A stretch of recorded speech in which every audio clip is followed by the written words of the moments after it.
Selamat pagi Sobat Sehat Bethesda. Jumpa kembali bersama saya Dr. Andrea Kartika di Talk BTS. Tanya aja langsung ke Bethesda Talk Show. Pada kesempatan kali ini kita akan membahas mengenai katarak. Ini banyak banget mitos seperti ini nih. Katarak itu dioperasi kalau misalnya sudah mateng. Nah, apakah mitos itu betul? Hari ini saya akan membahas bersama dengan Dr. Banu, spesialis mata di Rumah Sakit Bethesda. Sekarang yuk kita akan ketemu sama Dr. Banu di sebelah sana. Yuk sobat. Nah Sobat Sehat Bethesda, sekarang kita udah bareng sama Dr. Banu, spesialis mata di Rumah Sakit Bethesda. Selamat pagi Dr. Banu. Pagi Dr. Andrea, apa kabar? Kabar baik. Hari ini kita ketemu lagi sama Dr. Banu karena Dr. Banu ini banyak sekali pengalamannya dan juga banyak sekali yang ingin di-share kepada Sobat Sehat Bethesda. Begitu nggak dokter ya? Iyalah. Baik dokter, nah hari ini kita tuh pengen bahas mengenai katarak. Kemarin ada yang tanya kayak gini dok, bener nggak sih kalau misalnya katarak itu dioperasinya kalau udah matang dokter? Oke. Ya kalau udah matang. Nah di sini terkadang ada banyak sekali miskomunikasi sehingga mungkin yang seharusnya bisa ditangani lebih cepat jadi ditanganinya jadi terlambat. Nah kita nggak usah lama-lama, langsung tanya aja ke dokter Banu. Dokter, jadi sebetulnya katarak itu tuh penyakit apa sih dok? Oke, jadi kita mulai dulu ya. Katarak itu sebenarnya adalah proses pengkeruhan dari lensa mata. Jadi lensa mata itu ibarat kita, di dalam mata kita tuh ada kayak semacam ya lensa kaca gitu ya, yang harusnya warnanya itu bening, nggak ada warnanya. Nah, tapi seiring berjalannya usia, nah kaca yang tadinya bening itu dia bisa terjadi pengkeruhan. Nah, kalau pengkeruhan berarti yang tadinya cahaya tembus masuk ini nggak bisa. Nah, dalam prosesnya itu akan mengganggu penglihatan akhirnya. Begitu. Berarti kalau untuk pengkeruhan sendiri kan berarti kacanya jadi nggak jernih gitu ya Bener. dok ya? Berarti kira-kira gejala apa yang bisa dirasakan oleh pasien dok? Nah, jadi ya pasien akan merasa pandangannya kalau awal-awal biasanya memang belum terlalu ada gejala yang bermakna. Biasanya kalau malam hari dia mulai ada seperti kabur seperti itu. Kemudian bisa juga kalau misalkan dia melihat warna, dia jadi berkurang kecerahannya. Itu waktu awal-awal. Tapi nanti seiring bertambah tebalnya katarak, maka pasien biasanya nanti sudah mengalami gangguan penglihatan. Jadi mulai kabur melihat sesuatu, mulai seperti tertutup kabut. Jadi paling sering adalah pasien datang itu ketika sudah ada keluhan seperti tertutup kabut gitu. Baik, jadi kalau misalnya sudah tertutup kabut itu berarti sudah yang stage-nya sudah agak akhir. Ya udah gitu lumayan, dok, udah lumayan ya. Berarti sekarang boleh dong dijelasin dok, kira-kira bagaimana perjalanan penyakitnya yang bisa kira-kira pasien tuh kayak, oh kayaknya katarak nih gitu, jadi bisa periksa. Oke, jadi pada dasarnya katarak itu adalah suatu proses karena usia ya. Jadi hampir semua orang itu pasti nantinya suatu saat akan mengalami katarak.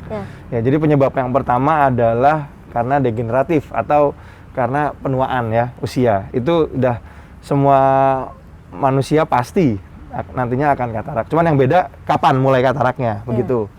Kemudian yang kedua adalah paparan ultraviolet, Dr. Andrea. Jadi kalau misalkan kita sejak dari dulu gitu sering terpapar matahari secara langsung gitu ya, jarang pakai kacamata yang melindungi mata kita dari sinar matahari langsung, memang akan cenderung lebih cepat terjadi katarak. Tapi bukan berarti pasti seperti itu ya. Jadi memang itu paparan yang terjadi puluhan tahun seperti itu. Nah, kemudian ada kondisi-kondisi sakit lain seperti gula, hipertensi, itu yang lain-lain yang bisa mempercepat atau memperberat kondisi katarak. Jadi memang kalau kita tanya berdasarkan penyebabnya, prosesnya itu memang sebetulnya dia proses alamiah. Ya, proses alamiah di lensa mata kita nantinya akan mengeruh seperti itu. Biasanya di atas usia 60 tahun lah sudah mulai muncul tanda-tanda itu. Baik, berarti kalau misalnya seperti itu kira-kira berbahaya atau tidak, dokter? Nah, oke, jadi gini. Kalau kita ngomongin bahaya atau enggak, otomatis kalau misalkan ditanya berbahaya untuk keselamatan jiwa kita, sebetulnya enggak. Karena katarak dia ya hanya terjadi hanya di matanya saja, seperti itu. Nah, yang bikin bahaya itu adalah dengan fungsi keseharian pasien tersebut. Jadi bayangin Dr. Andrea kalau sudah tidak sadar ada katarak, kemudian Dr. Andrea mengemudi mobil. Padahal Dr. Andrea nggak sadar, padahal tajam penglihatannya sudah mulai menurun. Nah, itu kan akan berbahaya. Betul. Seperti itu.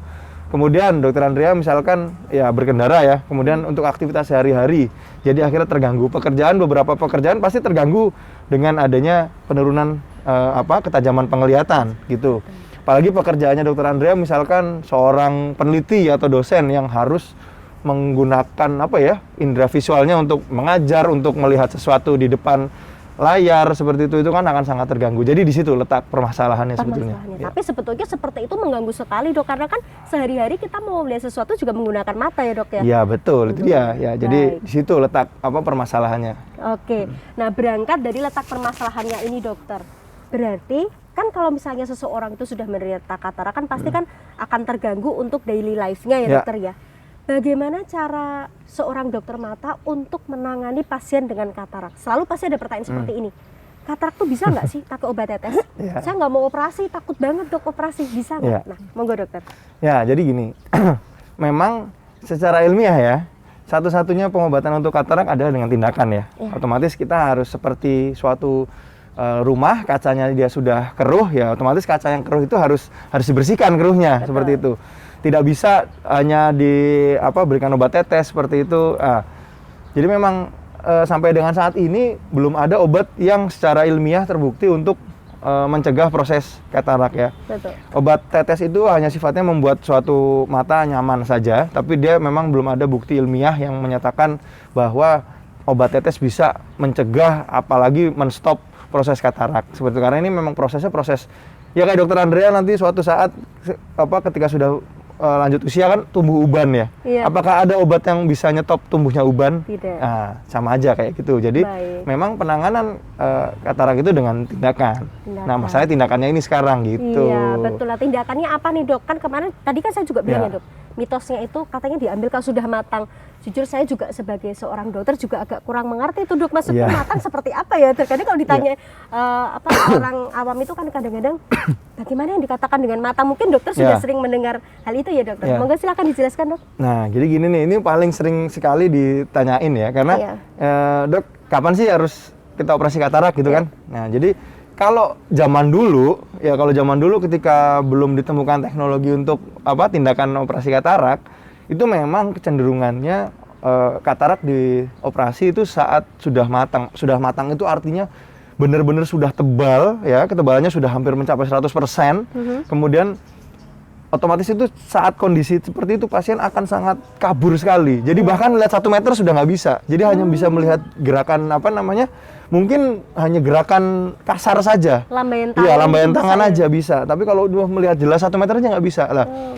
Nah, namun saat ini itu kan kita sudah sudah banyak ya pengembangan ilmu pengetahuan dan sebagainya, sehingga memang kecenderungannya adalah dengan teknologi yang sekarang yaitu kita ada namanya mesin vakuemulsifikasi ya. Itu teknik operasi katarak yang mutakhir, yang paling baru sekarang ya. Di semua dokter mata harusnya mengetahui hal ini. Jadi dengan teknik operasi tersebut itu tidak perlu menunggu sampai matang tadi. Justru setengah-setengah matang aja. Ya, itu yang kondisi ideal. Kenapa? Karena kalau misalkan kita menunggu sampai matang itu akan mempersulit dan memperlama prosedur operasinya. Nah, namun ketika kita misalkan tindakannya dilakukan saat kondisinya itu belum terlalu matang, ya itu akan jauh lebih mudah, komplikasinya juga lebih sedikit, terus operasi lebih cepat, pasien lebih nyaman. Nah, itu dia. Operasi lebih cepat itu kira-kira perlu nggak operasinya tuh rawat inap dok? Kadang-kadang pasti berpikirnya gini, lah kan dok saya masih ada kerjaan nih, kalau saya harus mondok 3 hari, 4 hari itu sangat mengganggu. Mostly untuk operasi katarak ya, kebanyakan rawat inap. Jadi, rawat jalan bukan jadi rawat jalan ya, jadi dok, ya? nggak konsentrasi. Jadi rawat jalan, nggak perlu rawat inap. Jadi mostly rawat jalan, kecuali memang ada kondisi-kondisi berat gitu ya yang mengharuskan rawat inap. Namun ya kebanyakan harusnya bisa rawat jalan, apalagi dengan teknik yang operasi yang sudah modern tersebut, kita tidak melakukan itu, jangan membayangkan terlalu takut kita akan ada yang pisau yang menyayat seperti itu. Jadi kayak operasi perut gitu ya. Tidak. Jadi operasinya rasanya kayak cuma dipijit-pijit aja matanya. Jadi dan operasinya kan nggak disuntik-suntik ya. Jadi biusnya tetes, kemudian jadi tenang aja sih sebenarnya, nyaman, prosedur rata-rata 10-15 menit sudah selesai. Pasien bisa langsung pulang, bisa langsung melanjutkan aktivitas. Ya, cuman Jadi, memang setelahnya ditindakan memang harus hati-hati, nggak boleh kena air dulu 2 minggu gitu. Oke, tapi berarti kesimpulannya pasien itu datang nih, katakanlah pagi ya dok ya, pagi datang, dan itu hanya diobat tetes saja ya dok ya, Ya, untuk anestesinya. Oke, terus habis itu diambil 10-15 menit, hari itu juga bisa pulang. Oh langsung ya, Iya, betul. Jadi betul. memang ya kita berterima kasih dengan perkembangan teknologi ya. Jadi membantu selain dokternya juga lebih aman ketika tindakan, pasien juga merasa lebih nyaman gitu. Betul. Nah, oke. terus yang paling penting sebenarnya adalah yang paling sering nanya itu kapan sih sebenarnya, terus kapan di operasinya gitu, Betul, dokter kapan, katarak. dokter? Jadi kalau pertanyaan itu muncul ya, saya selalu menjawab gini, operasi katarak itu dilakukan ketika pasien sudah merasa terganggu daily life-nya atau aktivitas sehari-harinya. Iya. Ya, jadi sekarang patokannya bukan matang lagi, yang kayak tadi itu zaman dulu ya. Betul. Kalau sekarang patokannya adalah kalau pasien tersebut sudah merasakan adanya gangguan dalam kehidupan sehari-harinya, dia bekerja sudah terganggu, dia melakukan aktivitas apa-apa sudah merasa terganggu. Nah, disitulah waktu yang ideal sebenarnya untuk dilakukan operasi katarak ya. Oke, Gitu. baik. Jadi sebetulnya tidak ada alasan ya dokter untuk menunda. Misalnya udah benar-benar kalau jalan udah agak sulit tuh, berarti sudah tidak ada alasan lagi untuk menunda. Aduh, gara-gara nggak ada waktu nih, sudah nggak ada ya dok, karena sudah dalam jangka waktu yang singkat kita sudah bisa mendapatkan penanganan yang maksimal. Betul, Rumah sakit Bethesda apakah sudah bisa melakukan tindakan itu dokter? Ya sudah, kita ada itu kok, sudah punya mesin untuk melakukan vakoemulsifikasi itu. Ya. Jadi nggak masalah sih sebenarnya. Tidak masalah, jadi sudah bisa ditangani juga dengan paripurna ya dokter ya. Oke, baik dokter juga. Ini sekarang dokter, tadi kan kita sudah belajar mengenai apa itu katarak, ya. Kita sudah tahu bagaimana gejalanya, bagaimana untuk menanganinya. Walaupun tadi disampaikan memang ini adalah proses penuaan juga ya dok. Ya. Tapi sebetulnya ada nggak sih dok cara-cara yang setidaknya deh mengurangi lah. Misalnya kalau pertamanya harusnya muncul di usia 50, bolehlah nanti muncul di usia 60 gitu. Adakah ada dokter? Ya, jadi yang pertama adalah tentunya tadi kita dari awal sudah harus mengurangi paparan sinar matahari kalau bisa ya. Walaupun paparan sinar matahari juga sehat sih sebenarnya. Tapi kan kalau berlebihan nggak baik. Nah, sehingga memang kalau ketika mataharinya terik sekali, ada baiknya kita menggunakan kacamata yang ada anti UV-nya seperti itu ya. Jadi ada UV filternya, itu akan bisa membantu. Cuman harus penggunaannya jangka panjang ya, nggak bisa kalau cuma penggunaan sebulan 2 bulan seperti itu ya. Langsung baik. Ya, jadi memang itu suatu kumpulan dari kumpulan paparan yang terjadi mungkin belasan sampai puluhan tahun seperti itu. Ya, semasa kita hidup. Itu yang pertama. Yang kedua adalah hidup sehat. Jadi dengan kita menjaga gula darah ya, biar tetap normal, kemudian tensi dijaga juga normal seperti itu. Kemudian kita ngurangi kolesterol, ngurangi hidup sehat lah pokoknya ya, kayak seperti itu. Itu memang akan mempengaruhi proses pembentukan katarak. Jadi harapannya nanti jadi tidak ada proses yang mempercepat proses katarak itu terbentuk. Nah, sehingga dengan hidup sehat harapannya nanti bisa ya mencegah ya mungkin bukan jadi tidak katarak, tapi mungkin kataraknya bisa lebih lambat nantinya. Ya. Jadi pun menua itu harus menua dengan sehat ya, ya dok ya. Betul, menua betul itu banget. tidak harus menua gitu ya dok Bener, ya, tapi bener menua banget. dengan keadaan yang sehat itu juga yang menjadi prinsip kita seperti Bener itu. banget.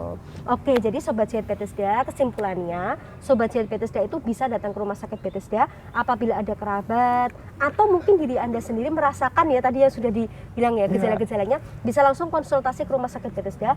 Kami punya banyak dokter spesialis mata yang siap untuk menolong saudara sehingga bisa mendapatkan kualitas hidup yang paling baik. Seperti itu ya dokter ya? Siap, ya betul. Oke, untuk penutupnya dokter silahkan memberikan pesan-pesan kepada Sobat Sehat Bethesda, boleh tentang katarak atau boleh tentang masa pandemi ini. Karena sekarang banyak loh dok, katarak itu kan lansia ya dok ya. Kadang-kadang gini, aduh takut banget nih ke rumah sakit nih. Kalau ke rumah sakit nanti takutnya bawa penyakit. Coba dokter silahkan. Oke.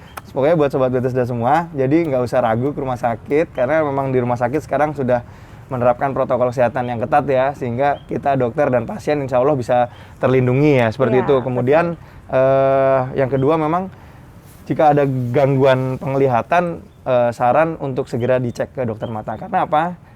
Dengan diketahui sedini mungkin itu akan bisa mencegah pemburukan yang lebih berat. Seperti itu. Salah satunya katarak. Jika katarak tidak tangani dengan di waktu yang tepat ya, itu nanti akan bisa membuat komplikasi yang lebih berat seperti glaukoma dan lain-lain seperti itu, sehingga memang ada baiknya untuk segera dicek supaya segera mengetahui, nggak usah takut. Walaupun nanti perlu tindakan operasi katarak, satu itu bisa ditanggung oleh BPJS. Yang kedua prosedurnya tadi bukan prosedur, jangan membayangkan operasi yang berat, tapi itu operasi yang ya biasa aja gitu, tidak terlalu besar, durasinya juga tidak terlalu lama, sehingga dan pasien tentunya nyaman.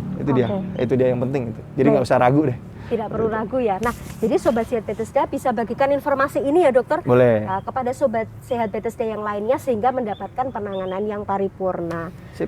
Terima kasih banyak Dokter Banu atas kesempatan pada hari ini kita bisa belajar lagi mengenai katarak. Kalau Sobat masih kepengen belajar lagi tentang mengatasi mata lelah karena daring ataupun mengenai kantung mata, bisa cek di YouTube kami.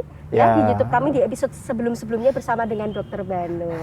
Baik, akhir kata saya Dokter Andrea dan saya Dokter Banu. Ya, kami pamit undur diri, sampai jumpa di episode selanjutnya dan jangan lupa follow sosial media kami untuk mendapatkan informasi selanjutnya. Follow sosial media saya sama Dokter Andrea juga. Oke, Dokter Banu apa nih Dok? Instagramnya bisa disebutkan Dok? banuaji.d.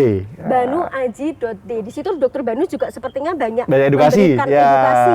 Nah, jadi nanti bisa juga edukasi mata ya. Tanya-tanya Dokter Bayu di situ. Dokter Bayu juga bisa mengedukasi tentang bersepeda, Dok. Ini kan Dokter Bayu setiap hari bersepeda nih. Iya, kan hidup sehat. Hidup sehat, betul sekali. Oke, sampai jumpa kembali Sobat. Oke, bye-bye semuanya.